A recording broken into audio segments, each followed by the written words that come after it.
Hello everyone, and welcome to today's chem lesson. Today we're going to deviate a little bit from our math of chem unit to focus in on something that's a little less mathy and a little bit more pattern recognition-y. Today we're going to look at these 5 reaction types. Recognizing a reaction type gives you a pretty significant amount of information about the reaction that is occurring. Knowing that a reaction is a synthesis as opposed to a decomposition is going to help determine what sort of situation you want to put your chemicals in to have that happen. And so, we're going to look at these 5 different reaction types and see what patterns there are, what patterns exist for us to pick up on when looking at a chemical reaction. Here we have a pair of reaction types, synthesis and decomposition. These two things are exact opposites of each other. Synthesis, or combination, involves 2 or more smaller pieces coming together to create a bigger compound, while decomposition shows the exact opposite, one larger compound breaking apart into smaller pieces.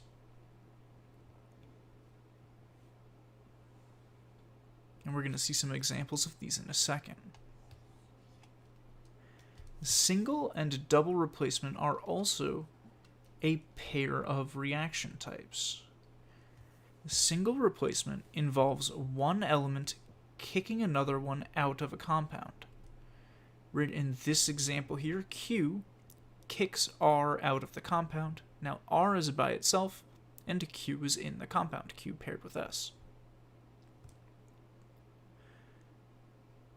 A double replacement is a little similar, but in this case, instead of one element kicking the other one out, it will be a trading of places. Here the G is going to kick out the M, and the M is going to take the G spot.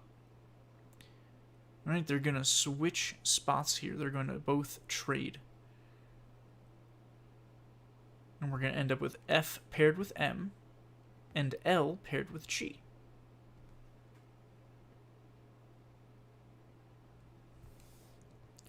The last reaction that we're going to look at is different from the others, right? It is by itself for a reason. A combustion reaction is a very specific type of pattern that we are going to look for. It involves some hydrocarbon, right? So C2H6, right? Any numbers you're going to put in for X and Y, plus oxygen yields water and carbon dioxide. Right? It's not just random elements like these are. It's very specifically carbon and hydrogen plus oxygen makes water and CO2.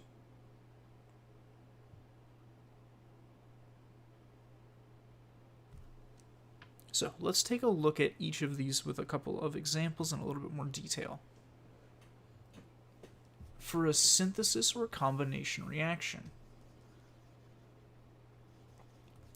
we can have any number of things, right? We can have H2 plus O2 coming together to make water. We can have multiple things coming together to make one big compound.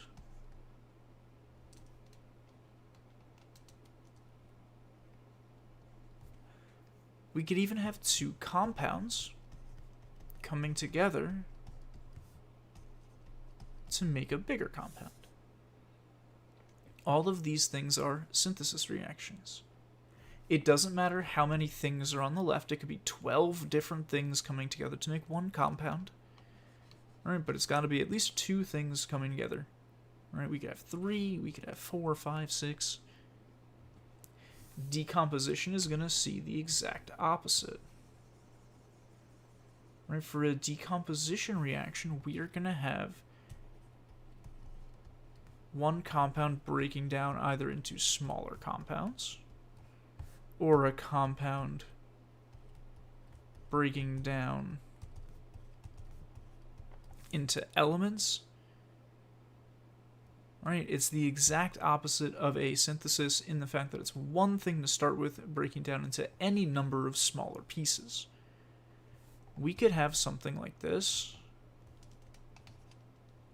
C6H12O6 becoming carbon and C5H12O6. This is decomposition. Even if it's pretty much unchanged from what it was one thing, and it broke down into at least two other things.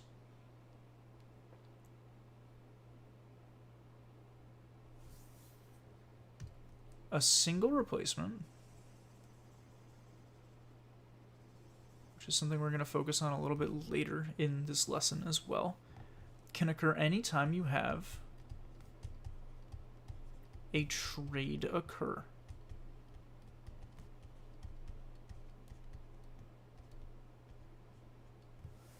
Right here, the zinc kicks out the barium and takes its spot. And we can see this in any number of different ways.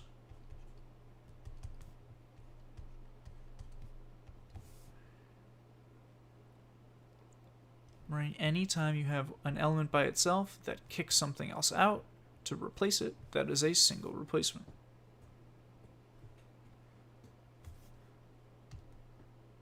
Double replacement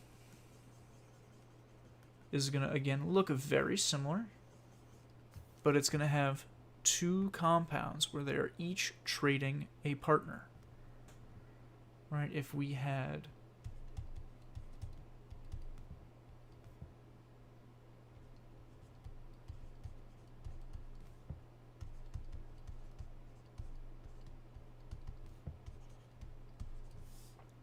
in this case, the iron and the sodium traded their negative partners, right? The OH is now with the iron. The chlorine, the Cl, is now with the Na. Right here it was not a one-way swap, but a two-way swap.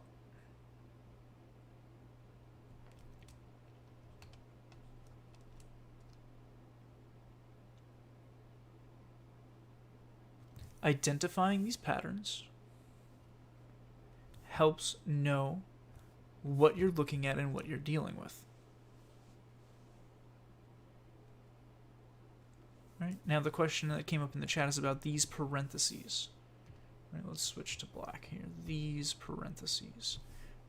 These parentheses show up mostly because of this 2 that's here. OH is a polyatomic ion, and so it needs to stick together. We need 2 of them to balance out an Fe plus 2. And so we need to put the parentheses to show that this 2 applies to the O and the H, and also that the OH is a set.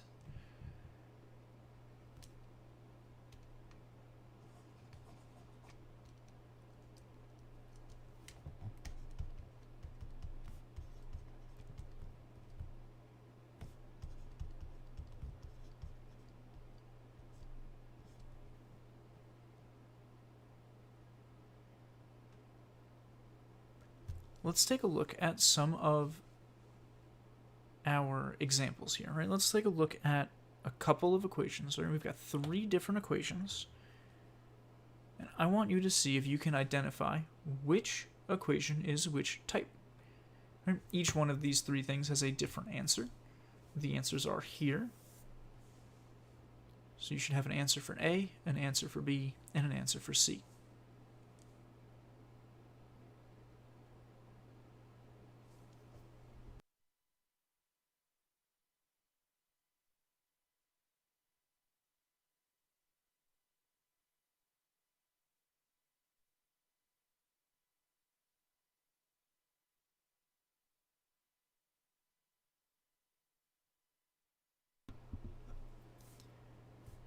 If we look at our answers here, A is a decomposition reaction. It shows one substance breaking down into smaller pieces. B is a single replacement reaction. The zinc comes in and kicks out the hydrogen. Right? The zinc has kicked out the hydrogen. The zinc is in the compound, and the hydrogen is by itself.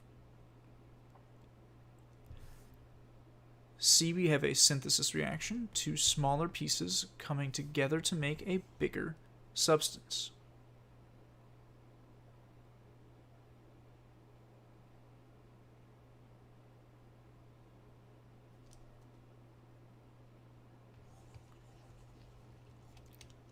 Would it be possible for there to be a triple replacement, is the question in the chat. That's a good question.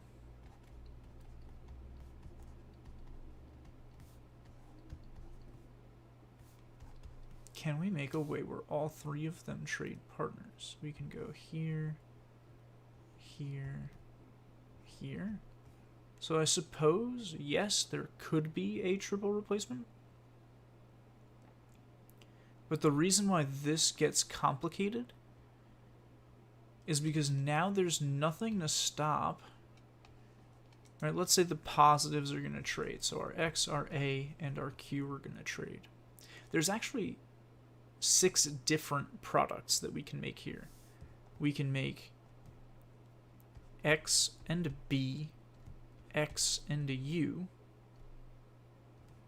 A and Y, A and U, and Q and Y and Q and B. So a triple replacement actually gives you 6 options as answers, which makes it not particularly useful to do in a lab. Right, because there's nothing stopping the X from trading with the A and the Q, the A from trading with the X and the Q, and the Q from trading with the A and the X.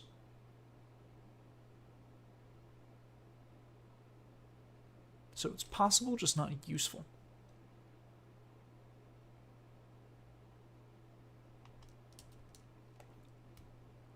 Speaking of things that are possible, we have one more thing we want to talk about today. We want to talk about Table J. Table J, which is also called the activity series, is shown here. What Table J does is it lists a select group of elements in order from the most active to the least active. And what that means is that in terms of a single replacement reaction, more active elements are stronger than less active elements.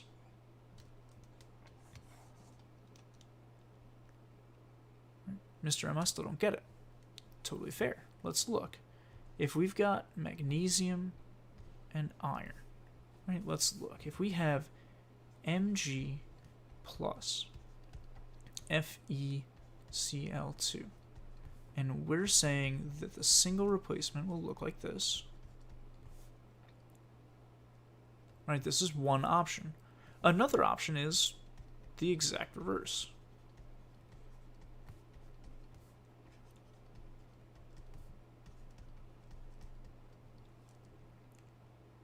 Both of these are single replacement reactions. But they can't both happen. Otherwise, this reaction would just flip around and go back and forth and back and forth and back and forth and back and forth for forever. So only one of these reactions is going to be able to occur. And the way we're going to tell the difference is by looking at Table J. The higher element, the more active element, the stronger element should be the one that ends up in the compound. The weaker element should be the one that ends up alone. So if we look at our 2 options,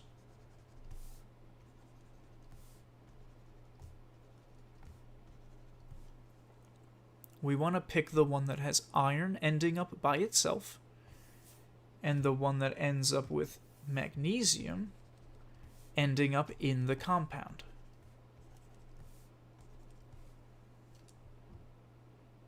Of our two choices, only one does this. Only this top choice puts magnesium in the compound at the end and leaves iron alone at the end. This reaction doesn't happen. This reaction can't happen. Iron is not strong enough to push magnesium out of this compound. Iron is weaker than magnesium is.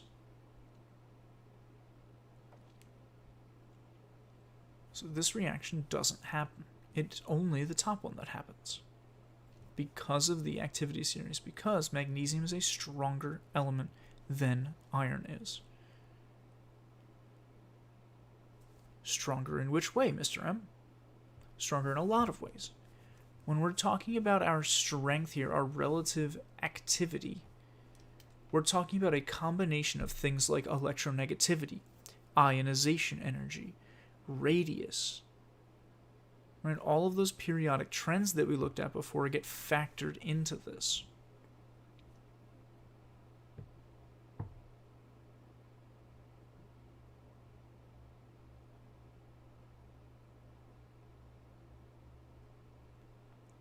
So let's look at a couple of examples of this concept. Will this reaction happen? Is zinc strong enough to kick hydrogen out of the compound?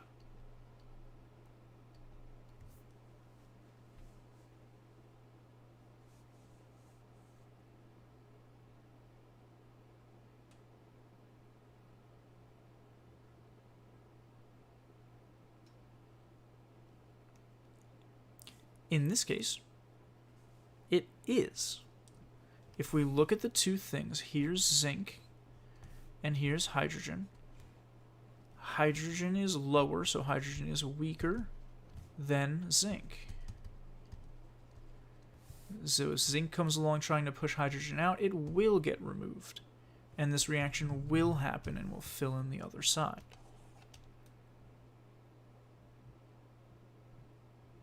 What about here? Copper and hydrogen. Is copper strong enough to kick hydrogen out of this compound?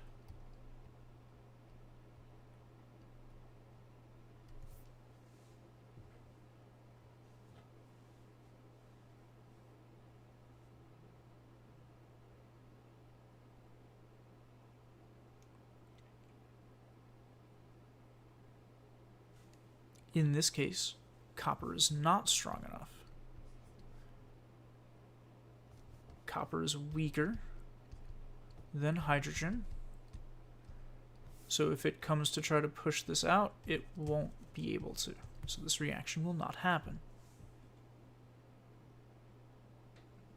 Okay, Maya with the important questions. How are these reactions created? Is there a driving force of some sort, like heat?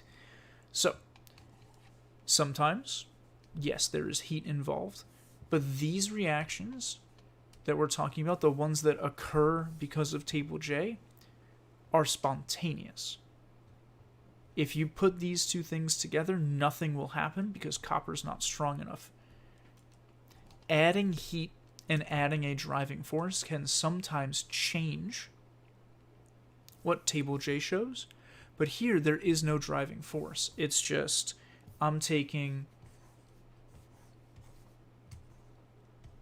HCl, the liquid, or sorry, the aqueous solution, and I'm going to take a piece of copper and plop it in and see if there is a reaction. Right, in this case, right, we already determined there is not going to be a reaction, so this will stay like this forever. But if this was, going back to our previous example, zinc, right up here, this would have a reaction occur. You would see bubbling, you would see fizzing, you would see a reaction occur without the addition of heat, without the addition of stirring, without any driving force. If a reaction needs a driving force, right, if it's an endothermic reaction, we're not looking at table J. We're actually looking at other things. Right? This is going to show us spontaneous reactions, or reactions that won't happen without a driving force.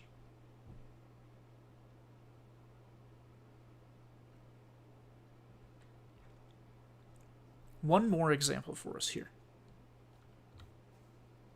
Iron and zinc. Is iron strong enough to kick zinc out of this compound?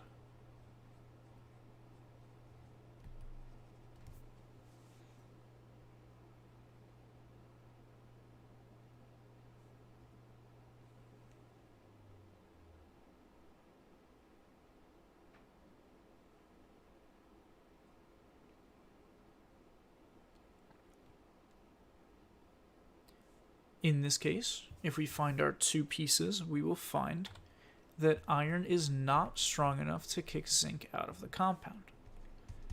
Zinc is stronger, iron is weaker.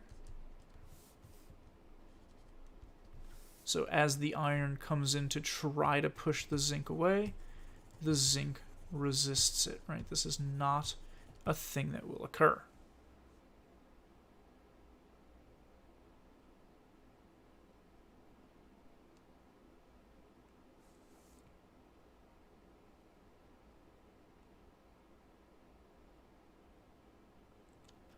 With that, I am going to transition us over to our Google Meet for questions, comments, concerns, and attendance, and I will see you there.